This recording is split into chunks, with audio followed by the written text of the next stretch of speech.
Bueno, muy buenos días a todos. Bienvenidos a la clase del día de hoy de mecánica de sólidos. Hoy ya es la penúltima clase, entonces vamos a tratar pues de aprovecharla al máximo. El día de hoy vamos a ver la función de ID, tanto en la parte interna del sólido como lo estamos desarrollando, como en la parte externa. O no en la parte externa, sino más bien en la parte de la frontera. Recordemos que una cosa es la formulación dentro del sólido y otra cosa es la formulación fuera del sólido, es decir, en la frontera, porque al hablar de la frontera estamos hablando de una parametrización. Recordemos que en dos dimensiones la función de ID solo se puede manejar en dos dimensiones.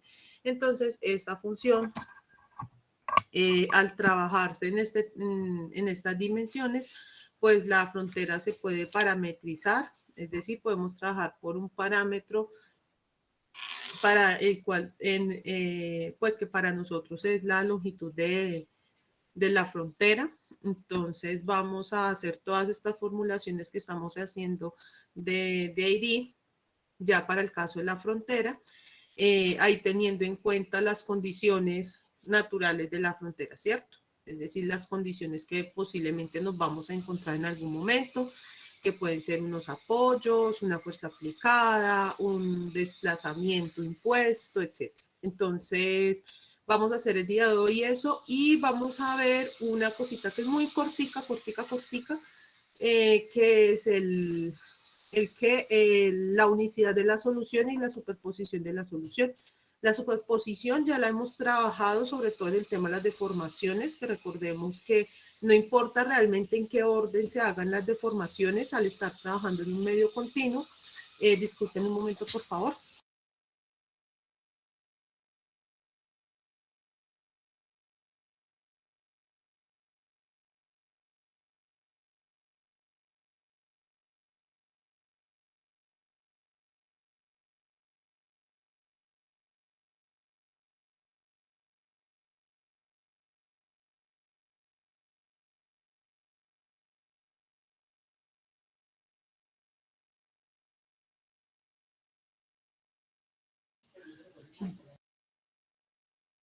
Bueno, como les comentaba,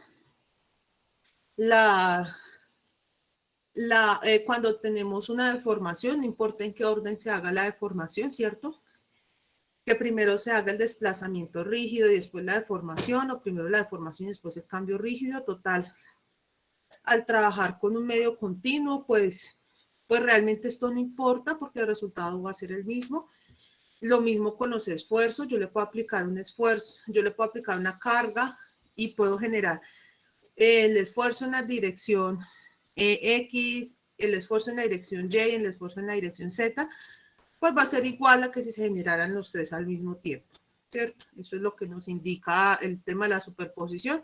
Sin embargo, pues como todo eso lo estábamos viendo con respecto a un punto interno del sólido, pues ahorita ya lo tenemos que trabajar para todo el tema del sólido. ¿Listo? Entonces les voy a compartir pantalla y comenzamos. El taller tiene plazo para presentarlo hasta el jueves a las 9, el jueves 9 de septiembre, ya a la medianoche. ¿Listo? Entonces, y yo les entregaría las notas pues en el transcurso de ese viernes. ¿Listo? Entonces, les voy a compartir pantalla ahora sí. Y comenzamos.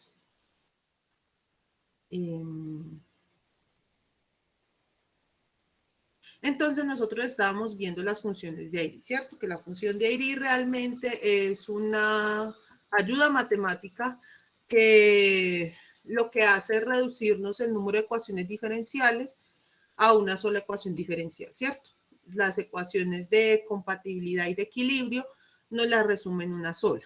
Hay que tener en cuenta que la función de ID solo funciona en dos dimensiones. Entonces, en tres dimensiones lo que toca es solucionar todo ese sistema de ecuaciones que se generan, pues las 9 ecuaciones que se generan.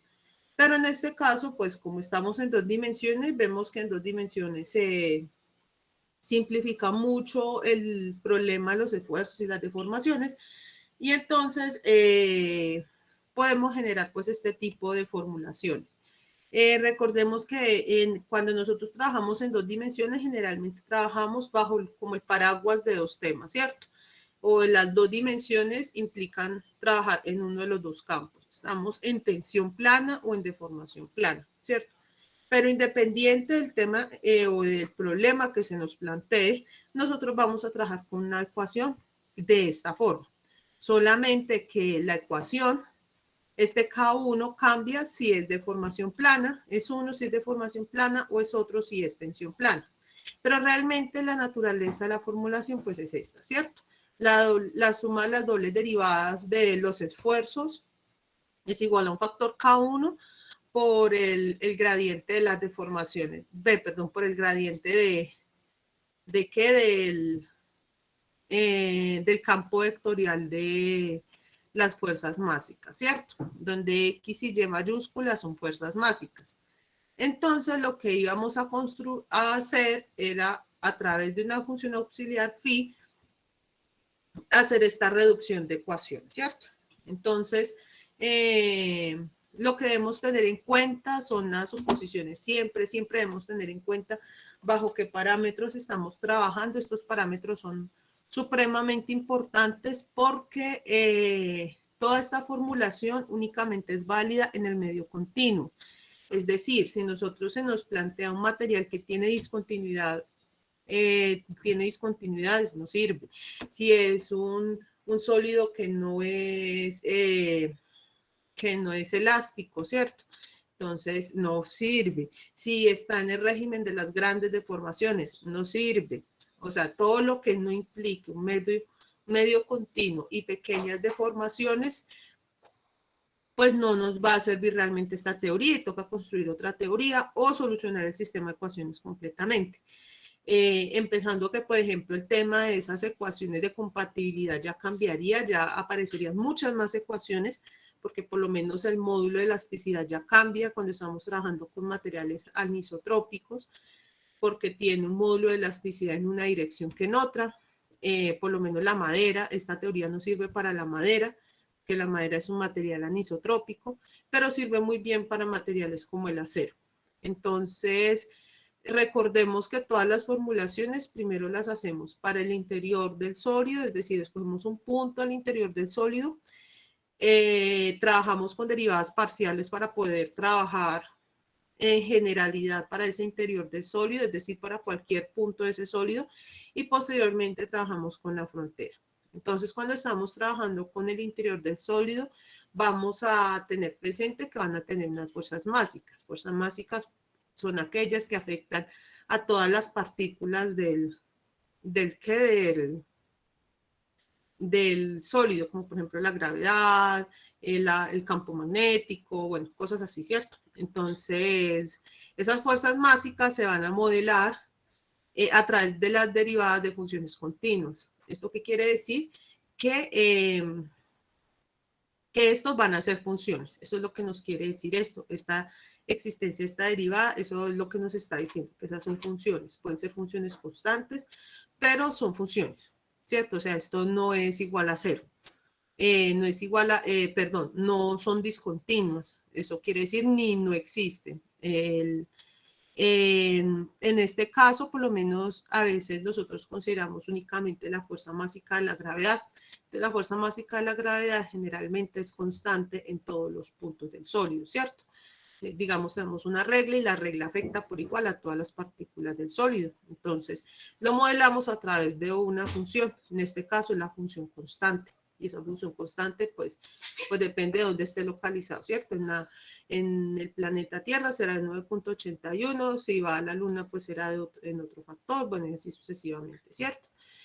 Pero pues a veces se tendrán campos vectoriales de fuerzas másicas en donde pues habrá tanto la dirección X como la dirección Y, por ejemplo, el campo magnético, ¿cierto?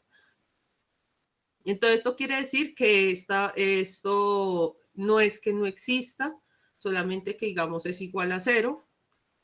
Una cosa es ser igual a cero y otra cosa es que no exista.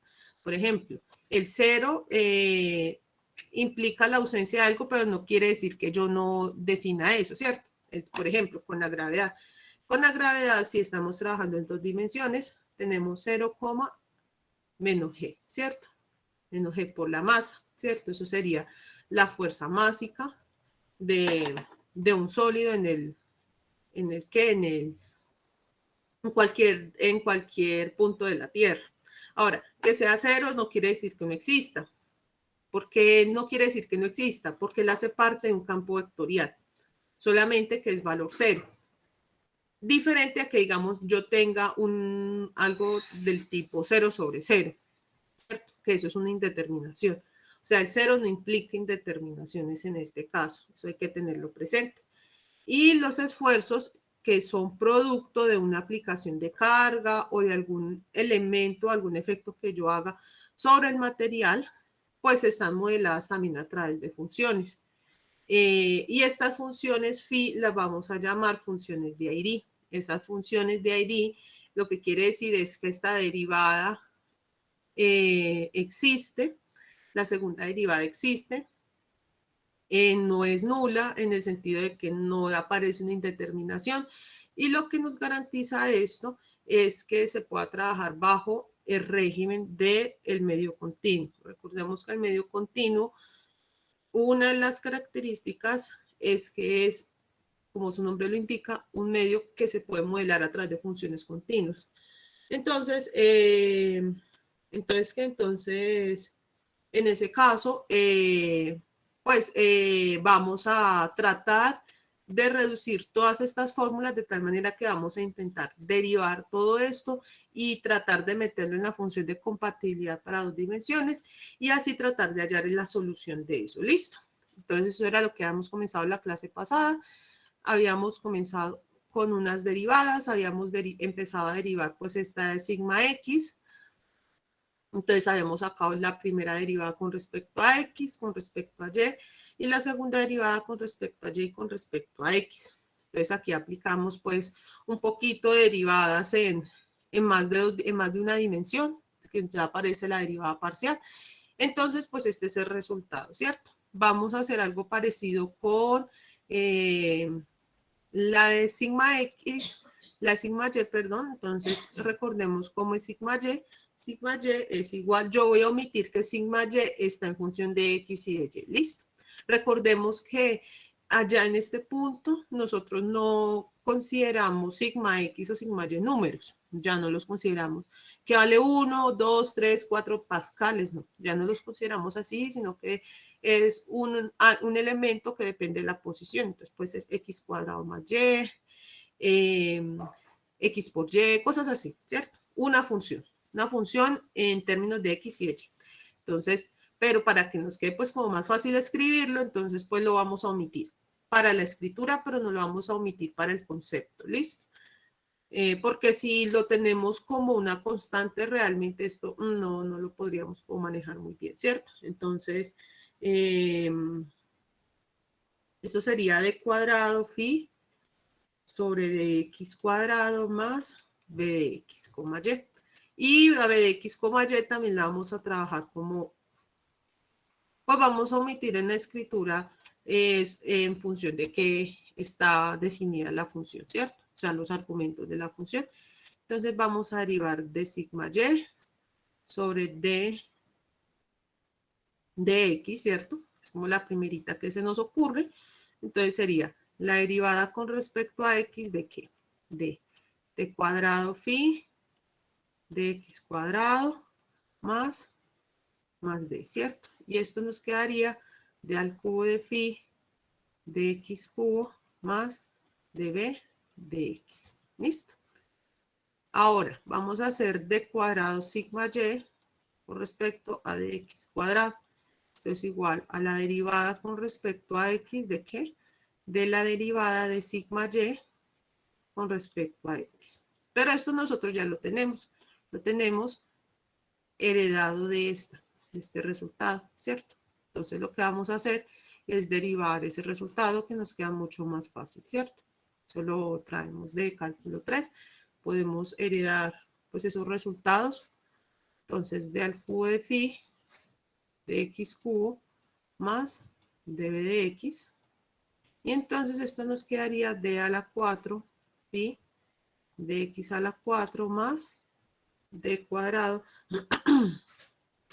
más d cuadrado b con respecto a dx cuadrado, ¿cierto? Entonces, ahora vamos a hacer de sigma y de y. Entonces hacemos un procedimiento parecido. Esto es un poquito ya como de carpintería. Entonces esto es igual a d cubo phi de y de x cuadrado, ¿cierto? Más de b de y. Y de sigma y de y esto al cuadrado es igual a d de y por la derivada de sigma y con respecto a de y, ¿cierto? ¿Y esto de qué? Pues lo traemos heredado de esta parte. Traemos heredado de esta parte. Y entonces, esto va a ser igual aquí a la derivada con respecto a y de cubo de phi de y de x al cuadrado más de b de y. Y esto es igual a d a la 4 de phi de y cuadrado de x cuadrado más d cuadrado de b con respecto a dy cuadrado, ¿cierto? Y tercer elemento, entonces nos vamos a devolver aquí un poquito cómo era esa fórmula de... ¿Qué habrá pasado? Ay, no me diga. En este caso, miren lo que nosotros tenemos que hallar. Tenemos que hallar... ¿Ve? Alguien se va a conectar. Nosotros teníamos que hallar las cuadradas, ¿cierto? La derivada de esta, la derivada de esta, todas las derivadas cruzadas. Y tenemos entonces que hallar la derivada de las fuerzas máxicas, ¿cierto? Entonces, recordemos cómo expresamos las fuerzas máxicas como la derivada de esta B. Entonces, eso es lo tercero que vamos a hacer. Entonces, el tercero es la derivada de la fuerza másica X con respecto a dx, pero esto va a quedar ser igual a la derivada con respecto a x de la función x. Y por definición, al principio de lo que estábamos hablando de y, pues entonces esto será dx por menos db con respecto a dx, ¿cierto? Entonces esto va a ser igual a menos d cuadrado b con respecto a dx cuadrado. Y algo parecido hacemos con la fuerza másica en y. De y es igual a d de y por y, ¿cierto? Esto es igual a d de y. Y recordemos cómo lo expresamos, de b de y. Y esto es igual a menos d cuadrado b con respecto a y cuadrado. Y entonces el cuarto paso, que es muy importante, que bueno, es por qué hicimos todas estas derivadas. Entonces reemplazamos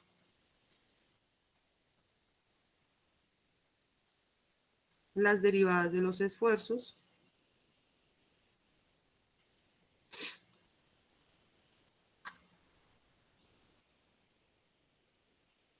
y las fuerzas máxicas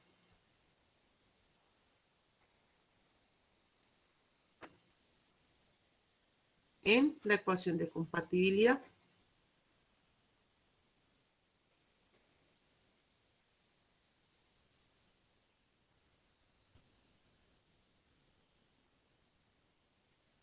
Entonces, recordemos cuál era la ecuación de compatibilidad. Entonces, d cuadrado de x más d cuadrado de y cuadrado que multiplica a sigma x más sigma y es igual a cada uno que multiplica de x con respecto a x, miren, que ya van apareciendo como esos términos, más de y con respecto a de y, ¿cierto? Entonces, yo qué les propongo en este caso, yo no les propongo reemplazar de una vez, sino que hagamos una expansión del polinomio al principio. Se lo recomiendo para que cuando estén viendo ¿qué? Pues esto, entiendan pues de dónde salió pues cada reemplazo. Listo, entonces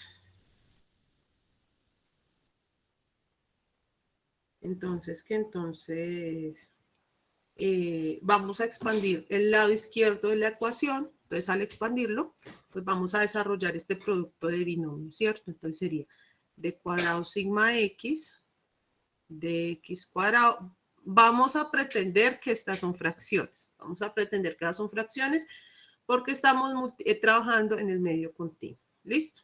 Entonces, más, así, sí, todo está transmitiendo. Más d cuadrado sigma y con respecto a dx cuadrado más d cuadrado sigma x con respecto a dy cuadrado más d cuadrado sigma y con respecto a dy cuadrado. Entonces nos salen 4 términos, ¿cierto? Y esto va a ser igual a ¿qué? A k1 con respecto a dx con respecto a x más dy con respecto a y, ¿cierto? Entonces aquí hicimos este paso intermedio que nos va a ayudar mucho para poder reemplazar. Entonces nos vamos a apoyar en lo que nosotros hallamos anteriormente. Entonces, en todas esas derivadas cruzadas que hallamos y en las derivadas cuadradas, vamos a coger todas las derivadas de segundo grado. Entonces esto nos va a quedar algo parecido a esto. D cuadrado de phi de x cuadrado de y cuadrado más de cuadrado de b con respecto a dx cuadrado más d cuadrado de phi a la 4 de phi, perdón, con respecto a y a la 4 más d a la 4 de b con respecto a y cuadrado más d a la 4 de phi con respecto a d x a la 4 más d cuadrado de b con respecto a dx cuadrado más d a la 4 de phi con respecto a dx cuadrado de y cuadrado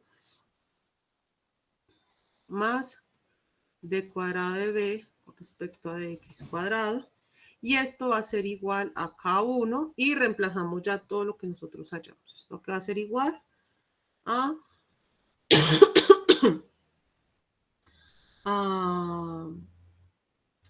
k1 por no, todavía no lo reemplacemos. dx más dy con respecto a y. Aún no quiero que me aparezca pues ese menos ahí. Entonces,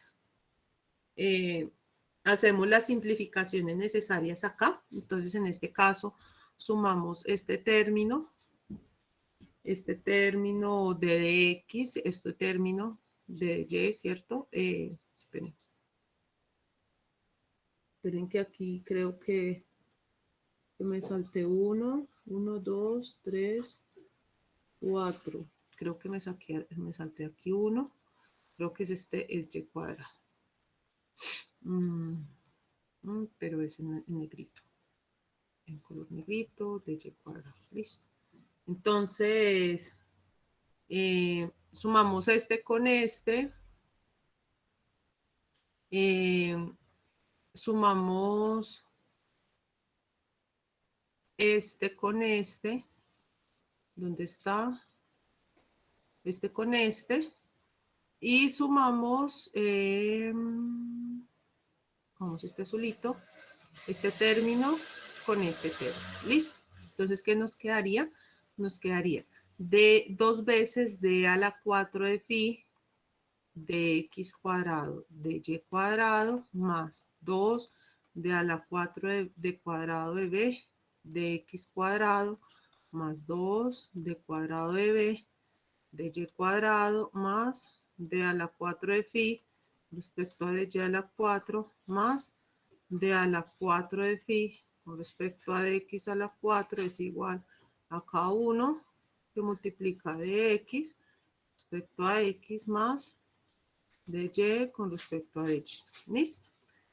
Pasamos estos dos términos al otro lado y entonces nos quedaría 2d a la 4 de phi respecto a dx cuadrado de y cuadrado más d a la 4 de phi respecto a dy a la 4 más d a la 4 de phi con respecto a dx a la 4 es igual a k1 que multiplica a dx con respecto a dx más la derivada de y con respecto a y menos, estos estaban más, pasan menos. Miren que tienen como factor común a 2, entonces yo lo puedo sacar, me quedaría 2 que multiplica d cuadrado de b respecto a dx cuadrado más d cuadrado de b respecto a dy cuadrado. ¿Listo? Entonces resulta que yo tengo estas derivadas, ¿cierto? Entonces esas derivadas, pues ¿cómo me van a quedar? O sea, ahora sí a reemplazar esas derivadas. Entonces, volvemos a copiar la ecuación 2 sigma a la 4 de phi a la 4 de x2 de y2 más d a la 4 de phi de y a la 4 más d a la 4 de phi de x a la 4 y esto es igual a K1 que a qué multiplicaba. ¿Cómo eran esas derivadas? Recordemos cómo eran esas derivadas, esas eran las derivadas cuadradas. Entonces ahí aparecía otra vez un menos, ¿cierto? Entonces saquemos ese menos de la suma de cuadrado de b con respecto a dx cuadrado más d cuadrado de b respecto a dy cuadrado menos 2 que multiplica de b cuadrado con respecto a x al cuadrado más d al cuadrado de b con respecto a dy al cuadrado, ¿cierto? Entonces miren que aquí tenemos esto como factor común y entonces podemos factorizar esto, ¿cierto? Entonces quedaría 2 sigma a la 4 con respecto a x cuadrado, de y cuadrado más d a la 4 de phi respecto a dy a la 4 más d a la 4 de phi respecto a dx a la 4, esto es igual.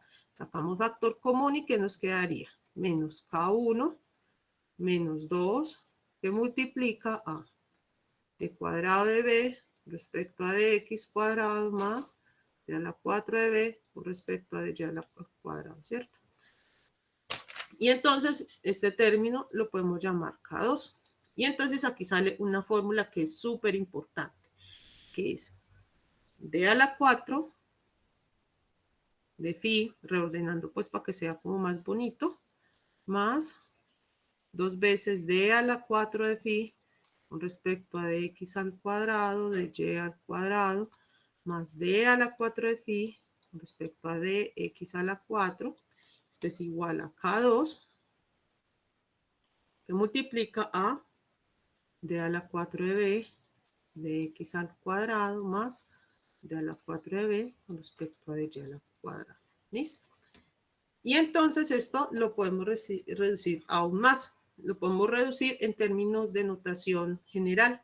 Recuerden que cuando ustedes estaban en mecánica tensorial, ustedes vieron varios tipos de notación, que están la notación indicial, la notación matricial y la notación general, ¿cierto? La notación indicial es cuando aparecía ese I, J, entonces que si yo trabajaba con dos índices, era una matriz, y era con uno, era con un tensor de primer orden, un vector.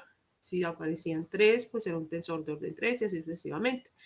La notación matricial, que era ya expresar muchos de esos términos en función de matrices, ¿cierto? Matrices y vectores, que fue la que trabajamos aquí, una notación matricial, y ya la notación general, que hace referencia pues a todo lo que es matrices, vectores, funciones, etcétera, ¿cierto?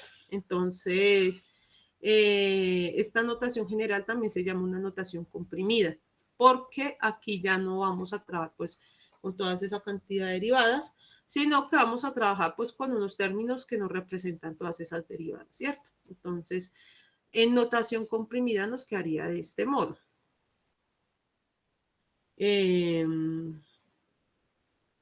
Es a la 4 de phi es igual a K2 de, este es el laplaciano, este es el biarmónico, perdón. la operación biarmónico, sigma cuadrado, y este es el laplaciano, ¿cierto? Recuerden que hay gradiente laplaciano y biarmónico. Entonces, el armónico de phi es igual a K2 por el laplaciano de B. Esa es la traducción de esa fórmula. Y esa es la función de Airy. Esa es todas esas derivadas. Entonces se supone que... esperen que no me aparece el cosito. El lapicito ya me aparece. Pues no, allá. Esta es la fórmula de Airy, la ecuación biarmónica. Se llama ecuación biarmónica, pues porque contiene un término biarmónico, ¿cierto? Una ecuación biarmónica.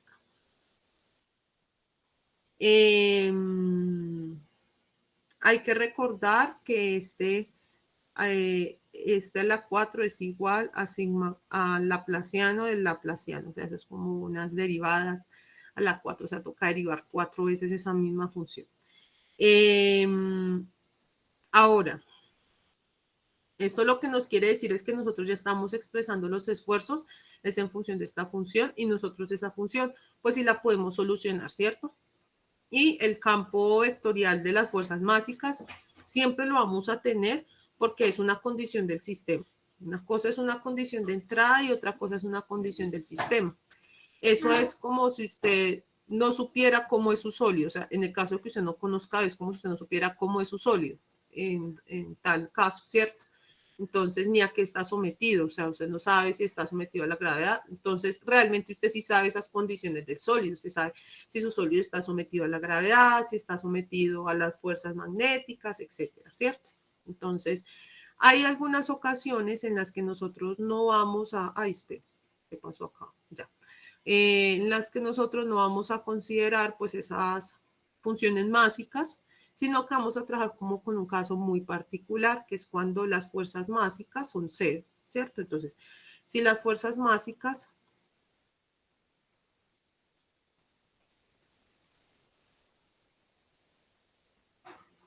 son cero o son iguales a cero, entonces, ¿eso qué quiere decir? Que si son iguales a cero, pues esta doble derivada pues no va a existir, ¿cierto? O no va a existir, no va a ser también igual a cero por la definición de fuerza másica, ¿cierto? Porque recordemos que esto era la derivada de la fuerza másica. Si la derivada de la fuerza másica es cero, entonces pues eso también va a ser cero, ¿cierto? Entonces nos va a aparecer una nueva fórmula que es phi el biarmónico de phi es igual a cero. Y esa también es una fórmula muy usada. Esta es una ecuación también biarmónica.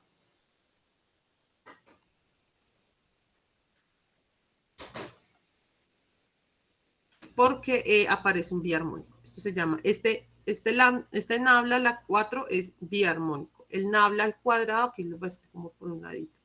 Nabla al cuadrado es biarmónico. Nabla al cuadrado es laplaciano. ¿Cierto? Y nabla es gradiente. Hay que poner mucho cuidado en la anotación porque miren que yo en la anotación no les estoy haciendo ni esto ni esto. Solo les estoy poniendo como ese producto así, sin el producto punto y sin nada, listo. Hay que tener en cuenta eso. Esta fórmula es muy importante porque mire que aquí realmente ya no importa si yo tengo K1, si tengo K2, nada, eso ya no importa. Entonces, si yo tengo que realmente este lado de la igualdad, aquí nos devolvemos este lado de la igualdad, pues vale cero realmente. Entonces, en el fondo, si yo no tengo fuerza, ¿qué nos quiere decir esa fórmula? Que si yo no tengo fuerzas básicas a considerar, realmente da igual tener un problema de esfuerzo o de formación plana, porque la distribución de esfuerzos va a ser la misma. Miren que aquí yo no tengo forma, lo que me ayuda a distinguir que yo tengo un problema de esfuerzo o de formación plana, el K1, ¿cierto? Y sabemos, ¿cierto? El K1 nos ayuda a distinguir si es tensión plana o de formación plana, ¿cierto? Ese era el único elemento que nos ayuda a nosotros a determinar ese tipo de estados. Y resulta que K2 es igual a Menos 2 menos K1, ¿cierto? Pero resulta que este lado de la igualdad es 0. ¿Eso qué quiere decir? Que independiente del número que yo tenga de K2, pues eso va a ser igual a 0, ¿cierto? Porque no existen las fuerzas, no están las fuerzas mágicas, las fuerzas mágicas son 0, ¿cierto? Entonces, ¿esto qué quiere decir? Que realmente no importa el problema que yo tenga, entonces hay que tener mucho cuidado con lo que les voy a decir. Entonces, ante la ausencia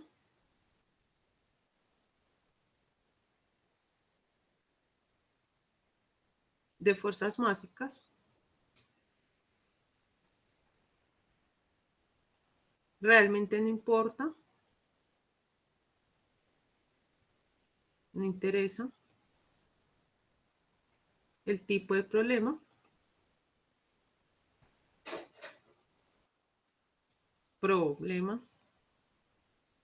pues estamos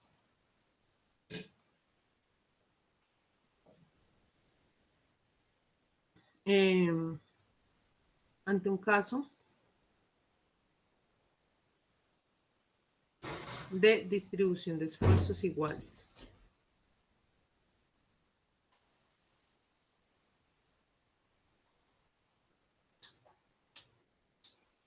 ¿Eso qué quiere decir? No importa el problema que yo tenga, si yo no tengo si no tengo las fuerzas básicas, pues la distribución de esfuerzos va a ser la misma. ¿Listo?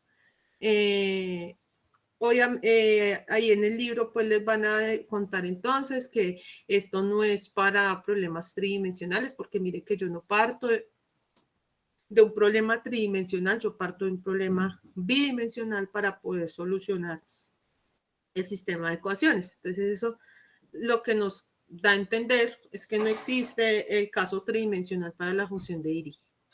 Pero pues ese en el fondo no es mucho problema porque muchos de los problemas en ingeniería civil pues son problemas bidimensionales, ¿cierto? Ustedes ven que la losa es un problema realmente de tensión plana, una tubería es un caso de formación plana, una membrana es un caso de tensión plana, un muro es un caso de formación de tensión plana en esos muros cargueros, los muros cargueros realmente actúan por tensión plana, se llama, cuando ustedes vieron sistemas estructurales, por allá creo que en análisis ustedes lo ven, entonces ustedes se van a encontrar con muchos sistemas estructurales, uno de los sistemas estructurales es el sistema de superficie activa, y uno de los casos del sistema de superficie activa, pues es la tensión plana, ¿cierto? Entonces, pues es otra forma como de clasificar las estructuras que digámoslo así, es como un lenguaje común alrededor del mundo. Entonces, ustedes van alrededor del mundo y ellos a ustedes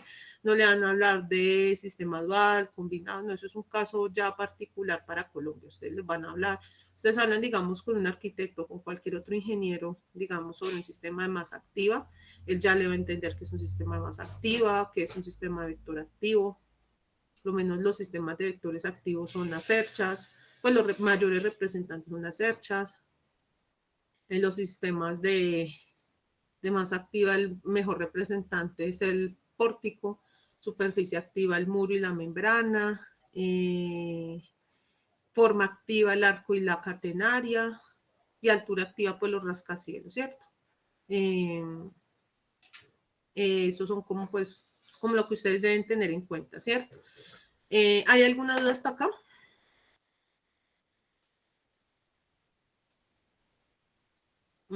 Denme un minuto, por favor.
Bueno, listo. Entonces vamos a continuar ya con el tema de la función de tensión de Dirichlet.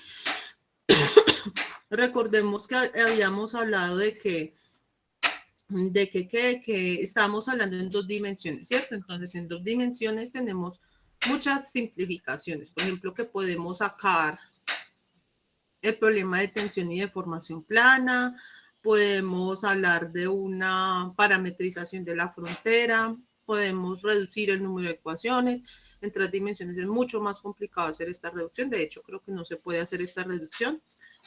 Personalmente, yo prefiero resolver las ecuaciones y también incluso en el caso de dos dimensiones, ¿cierto? Esto ya lo podemos hacer pues porque ya contamos pues con herramientas muy poderosas computacionalmente, entonces pues nos podemos dar el lujo de trabajar con problemas matemáticos que son altamente complejos. Ustedes se van a dar cuenta que por lo menos en ingeniería civil, antes que no existían pues estos computadores que tenemos ahora, se trabajaba mucho, era con tablas, con gráficas, con métodos gráficos, con este tipo de simplificaciones. Antes no se trabajaba, pues digamos, con derivadas parciales, con integrales, sino con sumatorias, con diferencias finitas. Entonces ya ahora, pues sí podemos trabajar pues con todas estas ecuaciones así de largo. De hecho, por eso es que ya podemos trabajar por lo menos con elementos finitos. Entonces, una de las simplificaciones que se nos aparece en el caso de las dos dimensiones es que también podemos trabajar el caso de la frontera. Recordemos que una cosa es el interior del sólido, otra cosa es la frontera del sólido. ¿Por qué son cosas diferentes? Porque todas las acciones que nosotros vayamos a hacer sobre el sólido las vamos a hacer sobre la frontera, ¿cierto? Entonces, todo lo que son las fuerzas aplicadas, las reacciones, los desplazamientos, nosotros realmente los estamos ejerciendo es sobre la frontera, ¿cierto? No los estamos ejerciendo al interior del punto, o sea, nosotros no vamos con una fuercita externa hasta el interior del punto a aplicarla en un punto, no, nosotros no hacemos eso, nosotros lo aplicamos solamente en el cascarón, ¿cierto? Por decirlo así. Tomando eso como si fuera pues que tuviese un cascarón y el interior del sólido pues aparte, ¿cierto? Ventajas de esto, pues muchas, ¿cierto? Porque ya por lo menos a X y a Y, recordemos que en la frontera nosotros lo trabajamos a través de la parametrización, ¿cierto? Entonces, recordemos aquí un poquito, vamos a ver en qué color teníamos eso del interior del sólido, que no me acuerdo. Ah, lo teníamos en azul. Esto no avanza. Listo. Teníamos en azul. Entonces aquí teníamos B, la frontera. Entonces recordemos que en la frontera, pues nosotros teníamos como un elemento adicional, ¿cierto? Ese elemento adicional que era, nosotros teníamos en nuestro sólido dos partes. Teníamos sigma, omega, que era el interior del sólido, y teníamos delta omega, que era como la fronterita, ¿cierto? Ese cascarón del sólido. Entonces nosotros podíamos parametrizar, ¿cierto? Entonces de aquí aparecía la parametrización de la frontera. ¿A través de qué? De un XS y de un YS, donde SS era la longitud, ¿cierto? La longitud de la frontera, pues para no complicarnos acá, la longitud de frontera. ¿Cierto? Y entonces recuerden que nosotros allá, en la parte que habíamos visto, la parte de la frontera, creo que era en el 5.4, pues entonces podíamos expresar las fuerzas con respecto a los esfuerzos de la siguiente forma, ¿cierto? Entonces aparecía un XS, le poníamos una barrita para diferenciarlo, un YS, esto que es igual, pues a un sigma X ya en función de S, ya aparece un solo argumento, pues porque X y Y pues son en función de S, ¿cierto? Entonces podemos trabajar con un solo argumento, tau XY de S, tau XY de S, sigma Y de S. Y aquí aparecía un alfa en función de S y un beta en función de S, ¿cierto? Eso lo habíamos hecho allá y allá habíamos hecho unas deducciones, que eso en el fondo era de Y de S, de X de S, bueno, eran cosas así, ¿cierto?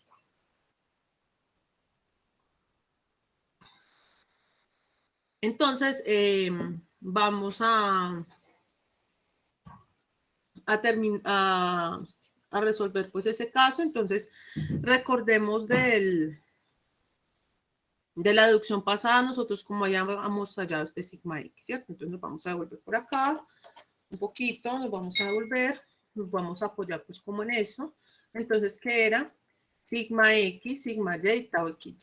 Pues sigma X era esto, sigma Y era esto, ¿listo? Entonces, nos vamos a apoyar en esas formulaciones para construir pues esta matriz de nuevo, ¿cierto? Entonces, reemplazando eso, pues vamos a tener de phi de y cuadrado más b respecto a de phi cuadrado de x de y, de cuadrado de phi de x de y de cuadrado de phi con respecto a de x cuadrado más b, ¿cierto? Entonces vamos a recordar cómo era ese alfa y ese beta. Ese alfa y ese beta nosotros lo vimos creo que en la sección 5.3, la vimos en la sección 5.3. Entonces voy a reemplazar por las formulaciones. Entonces, ¿cómo era ese alfa y ese beta? Entonces eran de Y de S menos de X de S, ¿cierto? ¿Esto de dónde viene? De la ecuación, no sé qué ecuación es, pero sí sé que viene de la sección 5.3. De la sección 5.3. Miren que aquí ya estamos aplicando esa sección 5.3 que nosotros decíamos, bueno, ¿eso para qué, cierto? 5.3, ahí está. Y esto es solamente válido para la frontera. Entonces vamos a simplificar, vamos a sacar todos estos términos, ¿cierto? A qué equivale X y a qué equivale Y. Entonces, bueno, a qué equivale X, vamos a sacar este término, ¿cierto? Y al X, pues sería el producto de todo esto, ¿cierto? Entonces esto sería igual a X, S, es igual a D cuadrado de phi, de Y cuadrado, más D, que multiplica a de Y de S. Miren que aquí ya aparece de Y de S como una derivada total. ¿Listo? Hay que tener presente eso. Más, ¿cierto? Que estoy multiplicando pues términos, entonces aparece de cuadrado de phi de x de y que multiplica a menos de x de s. ¿Listo? Y ahora y de s es igual a, vamos a hacer algo parecido, entonces esto va a ser igual a de cuadrado de phi de x de y que multiplica a de y de s más de cuadrado de phi con respecto a de x cuadrado, creo que este era de x cuadrado, que multiplica, es más b, se me olvidó el más b. Ay. Más b que multiplica a menos de x de s. Y esto a qué es igual, pues va a ser igual a de cuadrado de phi con respecto a de x de y que multiplica a de y de s, ¿cierto? Más, no, menos, se me olvidó el menos. Porque miren este menos, ¿cierto? Menos de cuadrado de phi de x cuadrado que multiplica de x de s más b, no, menos, esto es más que todo de carpintería, esto es muy, se llama carpintería, cuando toca hacer muchas operaciones matemáticas, así como sumitas y resticas. Entonces, de cuadrado de phi con respecto a de y cuadrado por de y de s más B de Y de S.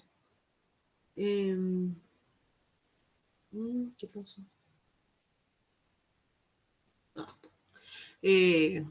Menos D cuadrado de phi de X de Y que multiplica a de X de S.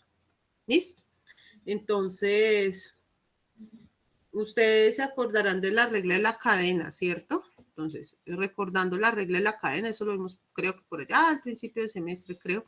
Ah, no, con usted no lo alcancé a ver. Entonces, recordando la regla de la cadena.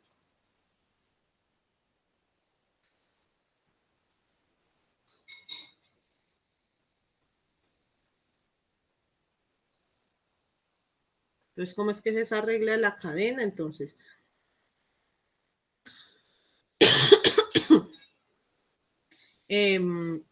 tenemos que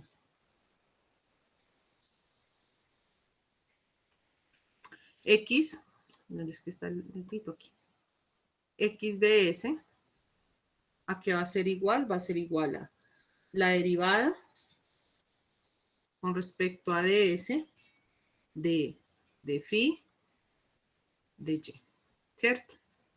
Porque aparece esto, o sea, estamos tocando esto. Miren que aquí está de y cuadrado y de y, ¿sí ven? Entonces aquí quedaría esto así como aplicando la regla de la cadena. Aquí les voy a mostrar como un ejemplito. Entonces, aquí aplicando regla de la cadena, pues quedaría d de y por de y de s. ¿Cierto? Entonces, esto es igual a d de s. Entonces, en este caso quedaría d cuadrado de y por de y de s.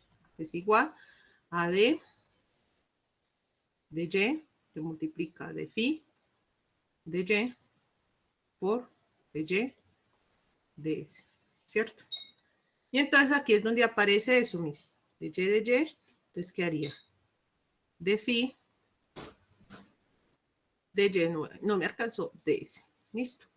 Aquí es donde aparece pues este término, este término.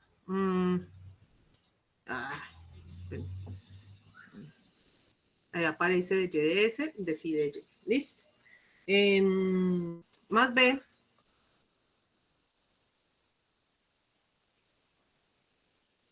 más b de s, multiplica de y de s, y algo parecido pasa con y. Lo que sí va a ser igual, esto va a ser igual. Aquí ya tenemos un menos. Listo. Entonces, ese menos, pues me quedaría el menos b por dx ds, ¿cierto? Ese menos. En el libro hay un error. En el libro este menos de b no aparece y hay que ponerlo. Listo. Entonces, ese es como el primer errorcito que aparece ahí.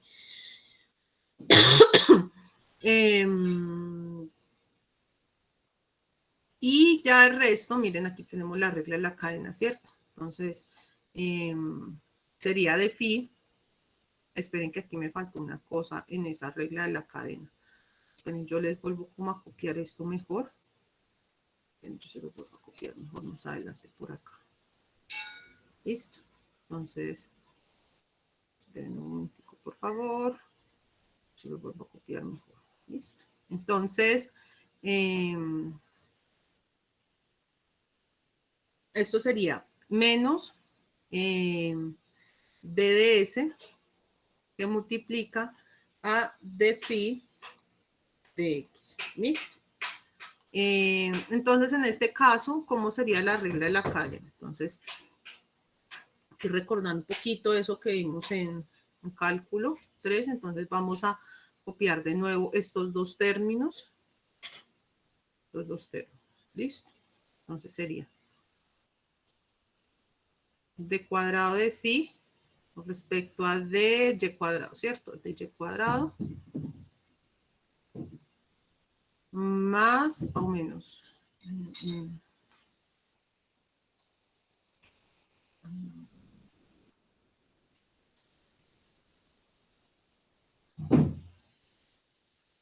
creo que es este es de X de Y de S, sí, de Y de S, de S, ¿cierto? Que multiplica o que resta menos d cuadrado de phi de X de Y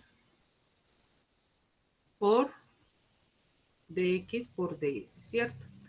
Entonces nosotros vamos a recordar aquí algo. Entonces miren aquí, d cuadrado, ese d cuadrado de phi lo podemos simplificar, ¿cierto? Entonces recordemos que eso es realmente la derivada de una derivada. Entonces en este caso, ese cuadrado quedaría de la siguiente, de la siguiente forma. D con respecto a dy, de phi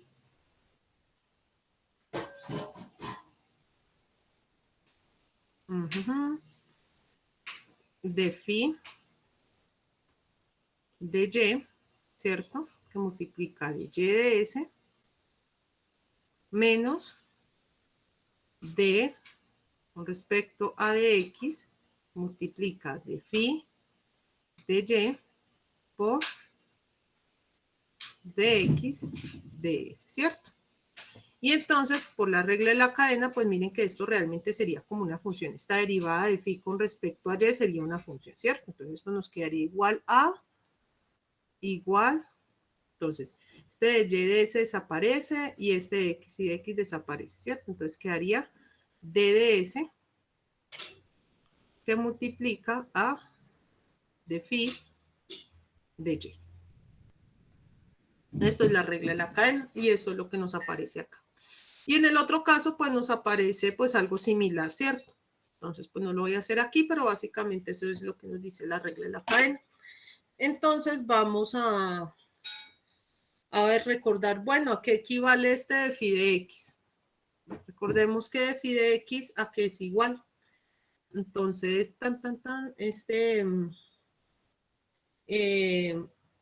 recordemos que este phi de x, entonces sería igual a, vamos a trabajar ahora x de s, vamos a trabajar la primera ecuación, que es igual a d de s, de phi de y, más b, que multiplica a de y de s con respecto a ds, ¿cierto? Entonces, pues algo que digamos así, que se nos facilita aquí es pues una cosa como muy curiosa. Miren y verá, esto es igual ¿a qué?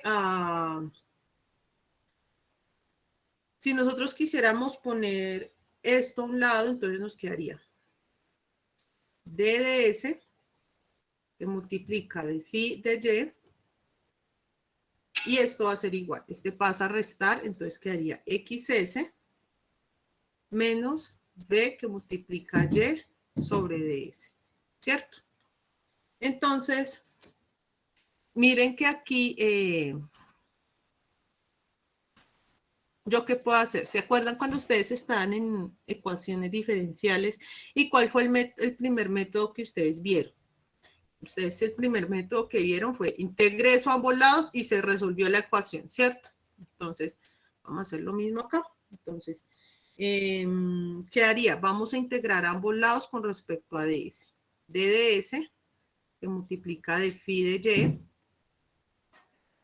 por ds es igual a la integral de x con respecto a s de s. Recuerden que la integral de la suma es la suma de las integrales, ¿cierto? Entonces de aquí nos vamos a valer de eso, menos b que multiplica de y de s por la derivada de s, ¿cierto?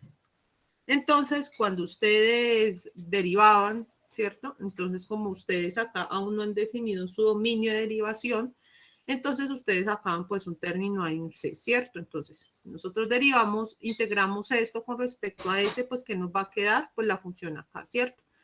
Entonces, ustedes recuerden que la derivada es algo así como la operación inversa. Realmente no es la operación inversa, pero sí se comporta más o menos, ¿cierto?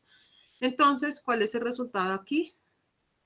De phi de y más C1, ¿cierto? Porque estamos integrando indefinidamente, entonces nos aparece esa constante integración determinada por las condiciones de frontera, ¿cierto? Las condiciones iniciales. Y la integral de, unamos estas dos integrales, ¿cierto? X menos b de y de s que multiplica a ds, ¿cierto? Esta es para x y un valor parecido, voy a correr un poquito, necesito un valor parecido, o sea, procediendo de la misma manera, parecido, obtenemos al integrar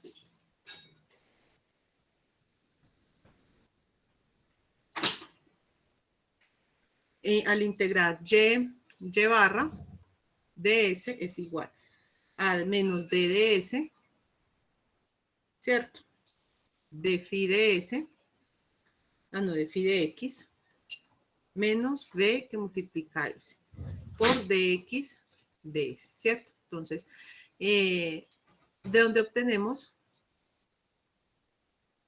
¿A dónde se obtiene? De phi de x es igual a menos la integral de y barra más b que multiplica de x de s con respecto a ds. ¿Listo? Y la constante integración, ¿cierto? Acuérdense que yo siempre les voy a hablar de la constante integración. Esa constante integración la vamos a poner acá, más un C2. Entonces las ecuaciones, pues serían, las ecuaciones que vamos a tener en cuenta son esta número 1 y esta número 2. Y entonces,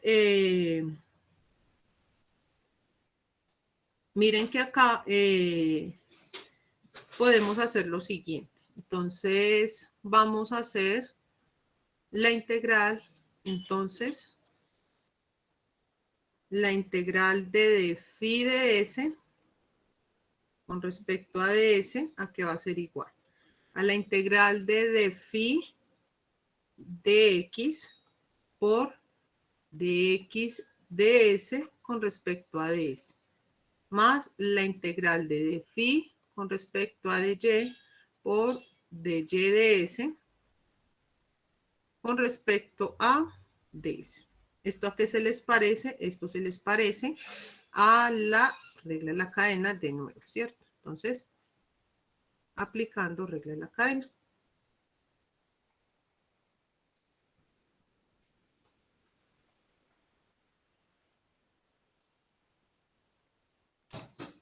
Aplicando regla de la cadena, ¿cierto? O sea, lo que hicimos fue desbaratar este de phi de s, que era algo que habíamos hallado, algo así parecido anteriormente, solo que en vez de phi era la derivada de phi con respecto a y, pero pues algo parecido hallamos ahí, ¿cierto? Entonces, en este caso, aplicando la regla de la cadena, pues nos vamos a encontrar con esto, ¿cierto? Entonces, a que es igual de x de s. Este de x de s va a ser igual a alfa. Y de s va a ser igual a beta, ¿cierto? Entonces, nos vamos a encontrar con lo siguiente.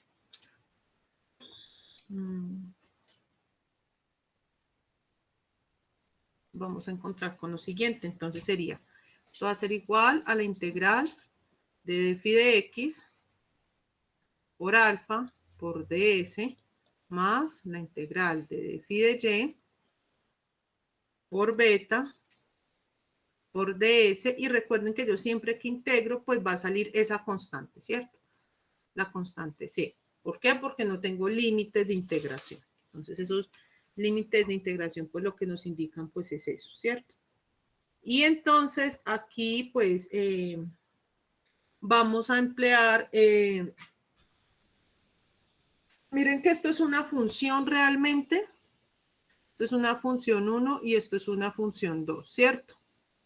¿Esto qué quiere decir? Si yo tengo dos funciones, ¿cómo hago esa integral? Por integración por partes, ¿cierto? Entonces aquí aplicamos lo que vimos en integral y entonces aplicando integración por partes. Entonces yo les voy a hacer la primera integral y ustedes hacen la otra integral. Listo. Entonces aplicando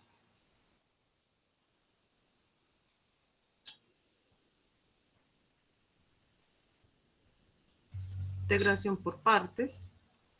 Entonces, ¿qué vamos a obtener? Entonces, cuando nosotros estamos, ¿cómo es la integración por partes? Entonces, si yo tengo la integral de b de u, creo que es así, ¿cierto?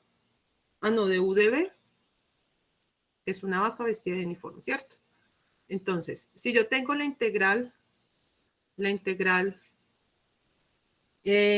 u de b, ¿cierto? Va a ser igual a la integral de u por b menos la vestida de uniforme, ¿cierto? Entonces, esta va a ser la integración por partes, ¿cierto? Recordando pues la formulita. Entonces, tenemos que designar que es u. Entonces, u es igual a d phi de x. Entonces, du de s, porque miren que nosotros estamos integrando es con respecto a s, entonces es igual a, aquí ustedes aquí entrenan pues sus derivaciones por partes, ¿cierto? Por, no, esto es, voy a reescribirla. Esto es la derivada con respecto a s de phi de x, ¿cierto? Y si yo tengo a db, que es igual a de phi a de x de s por ds, que esto es que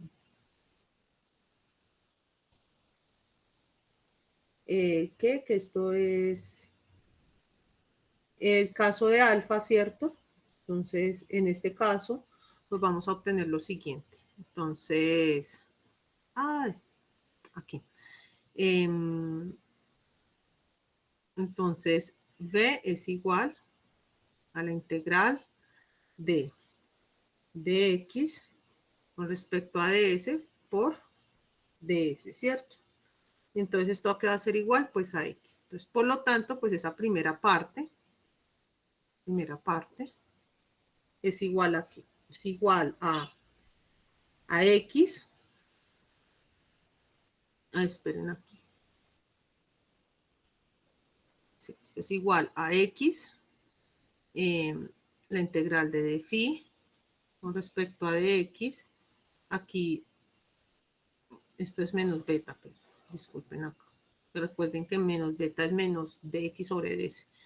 Entonces, esto es igual a, la integral de phi de x por alfa por ds es igual a la integral, es igual a x por d phi de x menos la integral de x, ¿cierto? La vaca, ¿cierto? X vestida de uniforme, ¿cierto? La derivada, ¿cierto? Que sería ds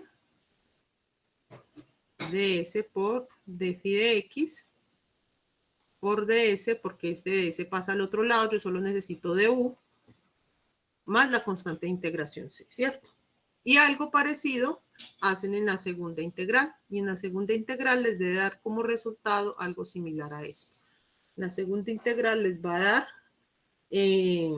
la integral de d phi con respecto a dy por beta de s es igual a y de phi respecto a dy menos la integral de y de ds por d phi de y por ds más c, ¿cierto? Y uniendo esas dos integrales, entonces sustituyendo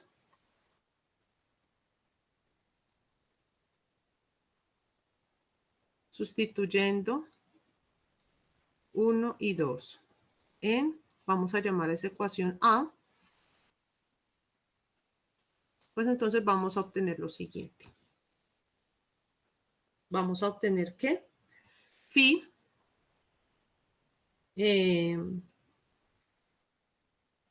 vamos a obtener que la integral de phi de s respecto a ds es igual a d phi de x en integral alfa de s menos la integral de phi de y por beta de s, ¿cierto? Pero ¿qué es esta integral? Esta integral es phi, ¿cierto? En últimas. Y entonces esto va a ser igual a, haciendo todas las simplificaciones, ya les queda pues como ejercicio. x más. Solamente es reemplazar en esta integral y sacar factor común. Y de S, o más bien reagrupar. Menos la integral de x ds, de ds, por de phi de x, más y de ds, de phi de y, ¿cierto?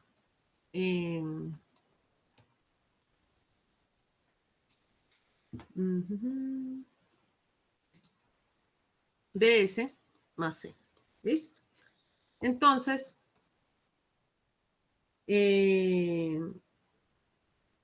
si nosotros tenemos que, si tenemos en cuenta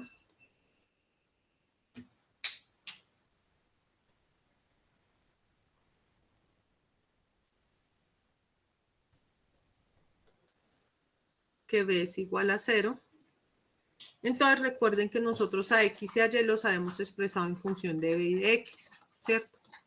De b de x y de y. Si nosotros que b, decimos que b es igual a 0, entonces este b desaparece y este b desaparece, ¿cierto? Entonces, ¿qué haría? De phi de x es igual a menos la integral de y es s ds más c. Y de phi, respecto a de y, es igual a la integral de x ds más c, ¿cierto? Porque tenemos en cuenta que b es igual a 0. Listo. Entonces nosotros vamos a reemplazar todos estos valores, estas derivadas de phi con respecto a x y a y, las vamos a reemplazar en la anterior ecuación. ¿Listo? En esta anterior ecuación. Llamémosle la ecuación B. Entonces, reemplazando en la ecuación B,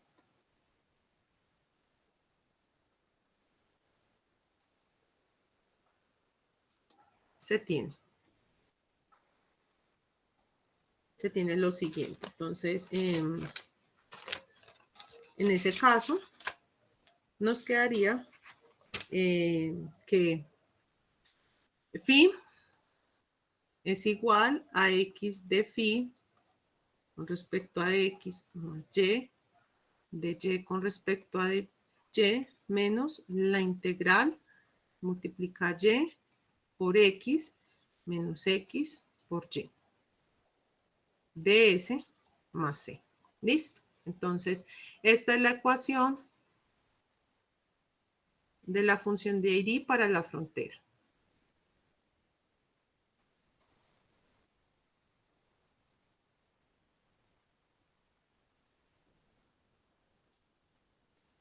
Ya en sus cursos de elementos finitos y demás, ya ustedes verán cómo se puede resolver esta ecuación, porque esto ya pasó pues a esas materias.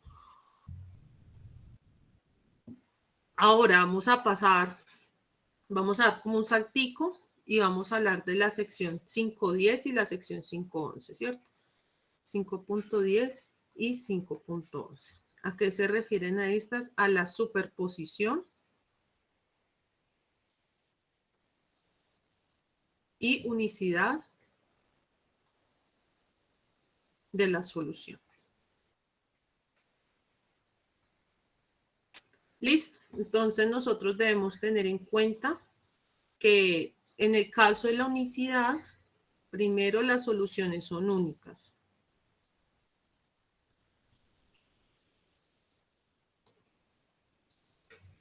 Y esto es un hallazgo muy importante sobre todo para el caso del tema de la función de Airy. Eso quiere decir que vamos a trabajar con soluciones únicas. Estas soluciones únicas son únicas porque nosotros estamos imponiendo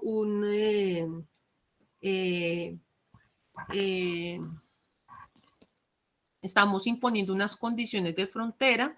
Entonces, esto se da o es debido a las condiciones impuestas al problema.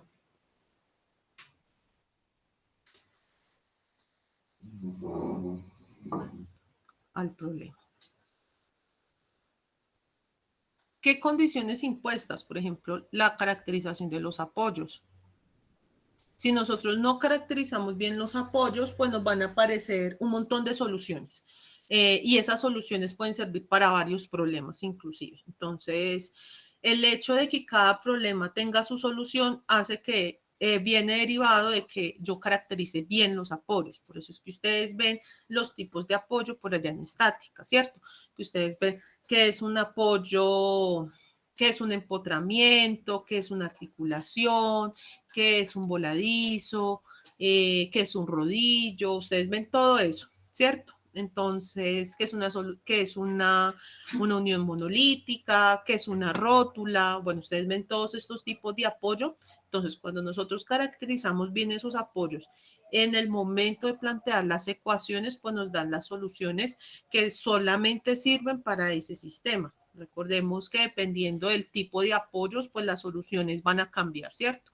Ustedes allá en estática, la sumatoria de fuerza, la sumatoria de momentos cambiaba dependiendo de la naturaleza de los apoyos, ¿cierto? Porque digamos en un empotramiento iban a aparecer reacciones en todas las direcciones y momentos. En las articulaciones solamente iban a aparecer reacciones y en los rodillos pues solamente iba a aparecer la reacción perpendicular pues a la superficie, ¿cierto? Y en el voladizo pues no hay reacción. Entonces, esas soluciones son únicas debido a eso. Y entonces, ¿eso qué nos genera? Que nosotros tampoco tengamos esos problemas de movimiento rígido. Acuérdense que yo les hablé que eso realmente es un problema para el caso de ingeniería civil, porque es que nuestras estructuras no se están moviendo libremente, nuestras estructuras están apoyadas sobre una cimentación, ¿cierto? Entonces, esa cimentación va a ser va a ser simplemente apoyada, va a ser un empotramiento, bueno, lo que sea, ¿cierto? Dependiendo del tipo de estructura que yo tenga. Eso es la unicidad de la solución, eso es muy importante y nos evita también que nos aparezcan esos movimientos de cuerpo rígido, o sea, que nuestros cuerpos, digamos, nuestros edificios estén girando infinitamente por allá o se estén trasladando de un lugar a otro, porque pues eso generalmente no pasa con los edificios, ¿cierto? Pues yo no he visto al primer edificio que se mueva libremente, ¿cierto? Obviamente hay unos edificios que los han movido, pero pues eso ya son otras cuestiones. Entonces, segundo, la superposición. Esa superposición realmente nosotros ya la hemos visto anteriormente, la vimos con los esfuerzos y con las deformaciones. La superposición se da en los medios continuos.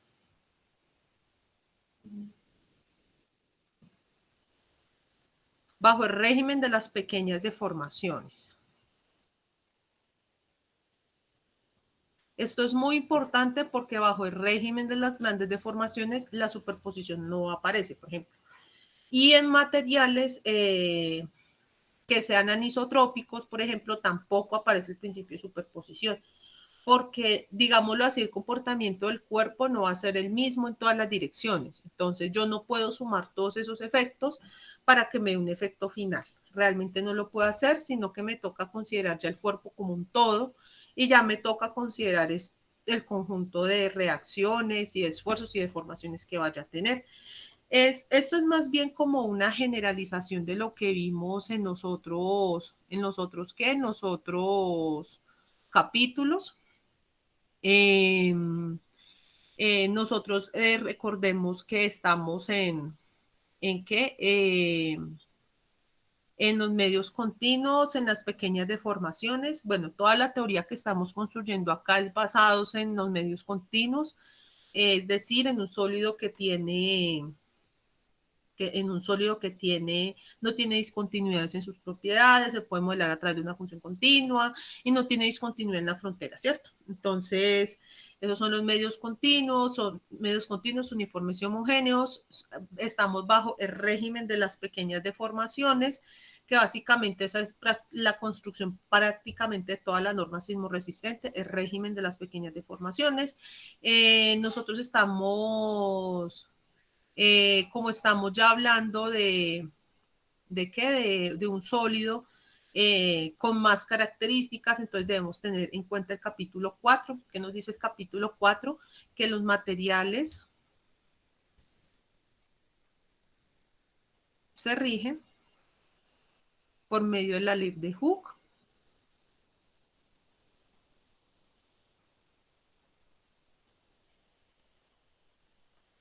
Es decir, que yo puedo relacionar los esfuerzos a través de un elemento E. Yo puedo hacer una relación entre esfuerzos y deformaciones. Eso es lo que nos implica la ley de Hooke. Y eso se da gracias a que estamos en las pequeñas deformaciones, que tiene deformaciones recuperables. Esto es muy importante.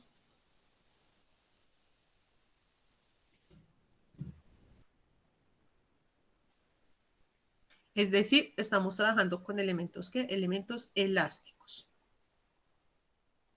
Ustedes ven que yo nunca les hablé acá de plasticidad, porque la plasticidad pues ya implica otras cosas. Por lo menos ya con la plasticidad, esta gracia de la suposición no es tan fácil realmente.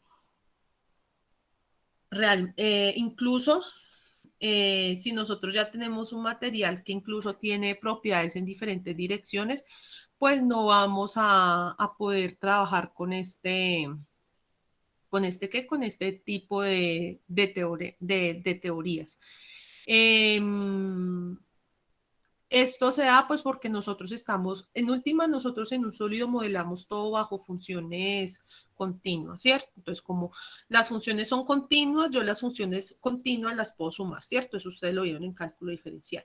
Y como las puedo sumar, pues yo puedo aplicar ese principio de aditividad en la teoría de medios continuos. Entonces, por eso es que yo puedo sumar los efectos ya en todo el sólido, puedo tener en cuenta la relación de deformaciones, en todo el sólido puedo tener en cuenta las deformaciones recuperables y siempre hay que tener presente, para mí, las más importantes son estas dos cuestiones y ustedes ven que yo se las repito casi todas las clases y después se las repetí casi todas las clases que son que estamos bajo el régimen de las pequeñas deformaciones, porque eso es mecánica de sólidos, y en cambio ustedes miren que en tensorial la formulación era más bien diferente, era mucho más extensa, tocaba ver muchas más formulaciones aquí, todas esas formulaciones se simplificaron mucho porque ya no trabajábamos con coordenadas materiales y espaciales, sino prácticamente únicamente con coordenadas materiales. Entonces todo eso se simplificaba. Entonces estamos bajo el régimen de las pequeñas deformaciones y pues los medios continuos. Todo lo que es la mecánica de sólidos, la mecánica de fluidos, todos estos elementos pues son heredados en últimas de la mecánica tensorial, ¿cierto? Entonces la mecánica tensorial es como el padre de todo esto. ¿Qué? Entonces, siempre vamos a heredar la característica del medio, ¿qué? Que es un medio continuo. Y en sólidos realmente es mucho más fácil que digamos en fluidos, porque en fluidos aparece esa coordenada espacial y pues esa coordenada espacial implica que hay una derivada material, que hay otros tipos de derivada. Bueno, ahí es un poco complejo, ¿cierto? Entonces, realmente el trabajar con un medio continuo como lo es el sólido, bajo las pequeñas deformaciones, pues es una grandísima ventaja. ¿Listo? ¿Hay alguna duda hasta acá?